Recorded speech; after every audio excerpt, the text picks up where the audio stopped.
قد كان لكم آية في Iran কেন বিভিন্ন দেশের জন্য ভিন্ন ভিন্ন কোরআনের আয়াত তেলাওয়াত করলো? রাষ্ট্রবিজ্ঞান, কূটনীতি ও কোরআনের আলোকে। আসসালামু আলাইকুম ওয়া রাহমাতুল্লাহ। সম্প্রতি ইরানে একটি আন্তর্জাতিক অনুষ্ঠানে বিভিন্ন দেশের প্রতিনিধিদের সামনে কোরআনের এমন কিছু আয়াত তেলাওয়াত করা হয় যা নিয়ে সামাজিক যোগাযোগ মাধ্যমে ব্যাপক আলোচনা শুরু হয়েছে। প্রশ্নটি হলো, কেন বিভিন্ন দেশের জন্য ভিন্ন ভিন্ন আয়াত নির্বাচন করা হলো? এটি কি শুধু ধর্মীয় অনুষ্ঠান ছিল, নাকি এর মধ্যে কূটনীতিক ও নৈতিক বার্তাও ছিল?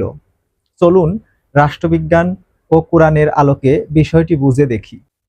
বাংলাদেশের জন্য তেলাওয়াত করা হয় সূরা আল ইমরানের 169 এবং 70 নম্বর আয়াত। সেই আয়াতে আল্লাহ তাআলা বলেন, যারা আল্লাহর পথে নিহত হয়েছে তাদেরকে কখনো মৃত মনে করো না, বরং তাদের প্রতিপালকের কাছে জীবিত এবং রিজিক প্রাপ্ত। এই আয়াতে শহীদদের মর্যাদা ও আত্মত্যাগের কথা বলা হয়েছে। সৌদি আরবের জন্য তেলাওয়াত করা হয় সূরা আল ইমরানের 13 নম্বর আয়াত। এই আয়াতে আল্লাহ তাআলা বলেন, দুটি বাহিনী মুখোমুখি হয়েছিল, একটি দল আল্লাহর পথে যুদ্ধ করেছিল আর অন্যটি ছিল সত্য অস্বীকারী। এটি সত্য মিথ্যার সংঘাত থেকে শিক্ষা নেওয়ার আহ্বান বহন করে। চীনের জন্য তেলাওয়াত করা হয় সূরা আল আনফালের আয়াত 10 নম্বর। এই আয়াতে আল্লাহ তাআলা বলেন, সাহায্য তো একমাত্র আল্লাহর পক্ষ থেকেই আসে। এই আয়াত আল্লাহর সাহায্যের উপর ভরসা করার শিক্ষা দেয়। রাশিয়ার জন্য তেলাওয়াত করা হয় সূরা আল কাসাস আয়াত নাম্বার 83। এই আয়াতে আল্লাহ তাআলা বলেন, পরকালের আবাস আমরা তাদের জন্য নির্ধারণ করি যারা পৃথিবীতে অহংকার ও বিপর্যয় সৃষ্টি করতে চায় না। এখানে ক্ষমতার সঙ্গে বিনয় ও ন্যায় বিচারের শিক্ষা দেওয়া হয়েছে। তুরস্কের জন্য তেলাওয়াত করা হয় সূরা আন-নিসার আয়াত নাম্বার 95। এই আয়াতে আল্লাহ তাআলা বলেন, আল্লাহর পথে যারা সংগ্রাম করে তারা ঘরে বসে থাকা লোকদের সমান নয়। এটি দায়িত্ব আত্মত্যাগের গুরুত্ব তুলে ধরে। আফগানিস্তানের জন্য তেলাওয়াত করা হয় সূরা আল ফাতাহ আয়াত নাম্বার 1। আল্লাহ তাআলা এই আয়াতে বলেন, নিশ্চয় আমি তোমাকে এক সুস্পষ্ট বিজয় দান করেছি।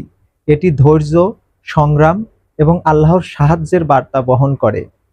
কাতারের জন্য তেলাওয়াত করা হয় সূরা আল ফাতাহ আয়াত 1 থেকে 3 এবং সূরা আল ইমরানের 120 নম্বর আয়াত।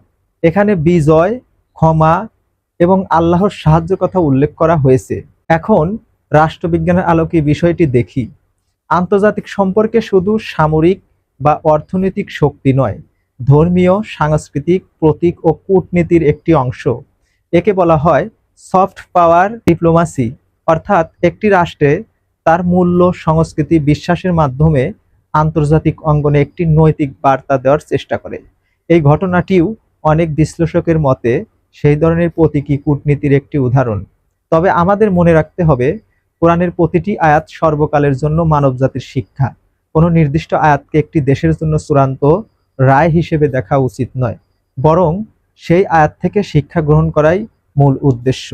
এখন প্রশ্ন আপনার কাছে, আপনার মতে আন্তর্জাতিক কূটনীতিতে ধর্মীয় মূল্যবোধ ও নৈতিক বার্তা কি ইতিবাচক ভূমিকা রাখতে পারে, নাকি রাষ্ট্রীয় সম্পর্ক শুধু রাজনৈতিক ও অর্থনৈতিক স্বার্থের ভিত্তিতেই পরিচালিত হওয়া উচিত?